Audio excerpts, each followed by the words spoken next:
বলেছি রামজির পূর্বপুরুষের কার নাম কি ছিল, তার বাবার নাম কি ছিল, তার বাবার নাম কি ছিল, এরকম আলোচনা করেছি।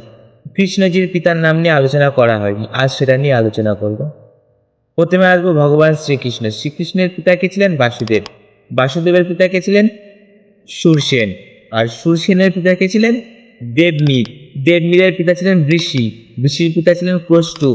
আর প্রস্তুর পিতা ছিলেন কে? যদু। আর সেই যদু থেকে যদু বংশ শুরু হয়েছিল।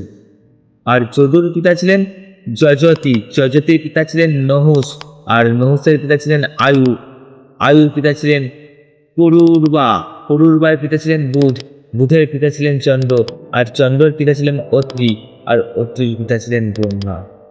এবার আপনাদের অনেকের ধারণা হচ্ছে ব্রহ্মা যেহেতু মরিচের পিতা ছিলেন, যেটা রামজির পূর্বপুরুষে গিয়ে মরিচ, মরিচের পর ব্রহ্মা এসে দাঁড়াচ্ছে, তাই না?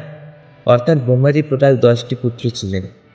এই নিয়ে সামনের ভিডিওতে আমি আলোচনা করে দেবো ব্রহ্মাজির 10টি পুত্রের নাম এবং কি কি কারণে 10টি পুত্র হয়েছিল, সেটা সামনের অন্য কোনো ভিডিও দিয়ে আলোচনা করব।